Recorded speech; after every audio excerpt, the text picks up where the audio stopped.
Good day, everyone. In this video, we're going to focus on how to improve context-based listening.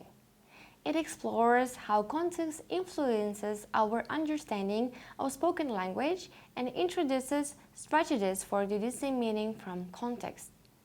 This video also covers the assessment of listening skills, including various methods of evaluating a learner's ability to comprehend and interpret spoken language. Deducing meaning from context involves using the information around an unfamiliar word or phrase to infer its meaning. This skill is particularly used when encountering new vocabulary or complex sentences. Why is it important? It helps to understand the overall message even when you don't know every word, to learn new words within context, making them easier to remember and use accurately, to participate in conversations and comprehend written text more effectively. Let's try to list the types of context clues for deducing meaning from context. Number 1, the meaning of the word is directly provided in the sentence. For example, a habitat is a natural home or environment of an animal, plant, or other organism. Number 2, a synonym or similar word is used in the sentence. For example, she felt elated or very happy when she received the good news. Elated and happy are synonyms. Number 3, an antonym or contrast is provided to give clues about the word's meaning. For example, the room was spacious, unlike the cramped, small office she had before. Spacious and small are antonyms here. Number 4, examples are given to help explain the meaning of the word. For example, many fruits such as apples, bananas, and oranges are sweet and nutritious. Apples, bananas, and oranges are explaining the word fruits. 5, the meaning is inferred from the overall context of the sentence or paragraph. For example, after running the marathon, he was exhausted and fell asleep immediately.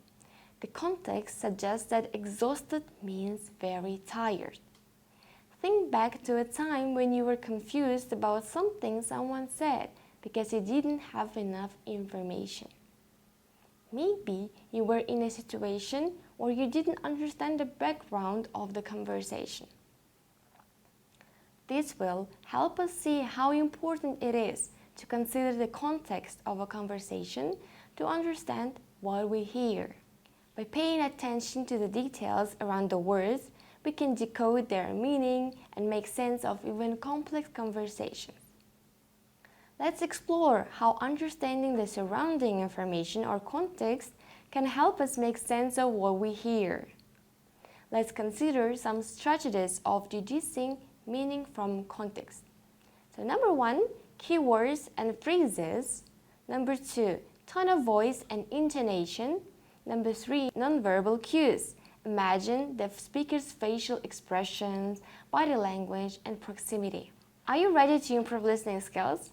Here are some strategies for deducing meaning from context. So for example, number 1, topic-related vocabulary. Number 2, synonyms and antonyms. Number 3, tone of voice. So you need to listen for emotion, emphasis, pause, and speed or pitch variations. Number 4, intonation. Number 5, facial expressions. Number 6, signal words. So we need to recognize signal words such as, for example, such as, including, but, and however, which provide clues. Next one is body language, and the last one is proximity and touch. So let's break down how we can assess someone's listening skills, particularly their ability to figure out the meaning of words and phrases based on context. To assess listening comprehension, specifically the skill of deducing meaning from context, we need to evaluate a learner's ability to identify and understand contextual clues, apply strategic listening skills, demonstrate comprehension, and there are some methods of assessment like standardized tests, classroom assessments, where learners can compare their notes and summaries to evaluate their understanding collectively. And the last, third one, is performance-based assessment. There are some assessment techniques, like self-assessment technique, using checklists and rubrics. Learners evaluate their own listening skills based on specific criteria. For example, based on ability to identify main ideas, recall details, or deduce meaning. And the second one is peer assessment, where learners pair up to discuss what they understood from a listening exercise and provide feedback to each other. To sum up, deducing meaning from context and assessing listening skills are vital components of effective communication. By practicing these skills regularly and using the strategies we've discussed, you'll enhance your ability to understand and engage with spoken and written content. I hope you are ready to do the following tasks. Good luck!